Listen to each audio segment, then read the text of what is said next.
Putin या Zelensky बातचीत करने के लिए क्या ज़रूरी है? क्या आपको लगता है कि पुतिन पहले से कब्ज़े में आए क्षेत्रों में से कोई हिस्सा छोड़ने के लिए तैयार होंगे? मुझे नहीं पता। मैं कह सकता हूँ कि ये सब कभी नहीं होता और ये बहुत आसान होता क्योंकि आपके पास ऐसा मसला नहीं होता, फिर आप ये सवाल नहीं पूछ रहे होते। मतलब ये एक मुश्किल सवाल है। एक बार जब ये शुरू होता है, क्योंकि उसने बहुत सारे जगहों पर कब्ज़ा कर लिया है। अब मुझे लगता है कि वे अब भी विद्रोही हैं, है ना? तो आप जानते हैं ये थोड़ा दिलचस्प है कि ऐसा हो रहा है और ये हो सकता है। और ये दिलचस्प है कि पुतिन ने इसे होने दिया। देखिए, ये एक ऐसा मुद्दा था जो कभी शुरू नहीं होना चाहिए था। हमें इसे रोकना होगा।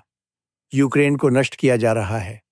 वे एक महान संस्कृति को नष्ट कर रहे हैं, जो अब तक लगभग पूरी तरह से नष्ट हो चुकी है। आपके हिसाब से इस तरह की बातचीत में क्या ज़्यादा असरदार होता है? क्या दोस्ती का फ़ायदा यानी प्यार ज़्यादा काम करता है? या फिर गाजर और छड़ी का तरीका यानी आर्थिक और सैन्य शक्ति का इस्तेमाल करने की धमकी? ये इस बात पर डिपेंड करता है कि इंसान कौन है। हर कोई अलग होता है।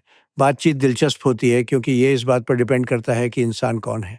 और फिर आपको अंदाज़ा लगाना होगा या कुछ बेहतर ढंग से जानना होगा जो कि आप जानते हैं कि ज़्यादा ज़रूरी क्या है, खाना या डंडा। कुछ लोगों के लिए छड़ी काम करती है और कुछ के लिए गाजर, लेकिन मुझे लगता है कि आम तौर पर छड़ी ही ज़्यादा सफल होती है क्योंकि आखिरकार हम युद्ध की बात कर रहे हैं। हम जो तबाही देख रहे हैं वैसा पहले कभी नहीं देखा गया है। मेरा मतलब है ये एक भयानक चीज़ है और हम इसे हर जगह देख रहे हैं। हम इसे दुनिया के सभी हिस्सों में देख रहे हैं। बहुत सारी चीज़ें शुरू होने वाली हैं। देखिए चीन में क्या हो रहा है। जापान को देखिए, वे अब फिर से हथियारबंद हो रहे हैं। वे फिर से हथियार में खर्च कर रहे हैं क्योंकि चीन कुछ आइलैंड पर कब्ज़ा कर रहा है और अभी दुनिया में जंग का खतरा बहुत ज़्यादा बढ़ गया है और जैसा कि तीसरे विश्व युद्ध का बहुत आसार दिख रहा है और हमें इस काम को जल्दी करना होगा क्योंकि ऐसे लोगों के साथ जैसे वो और 5 महीने भी बहुत लंबे हो सकते हैं। और वह काम नहीं करते।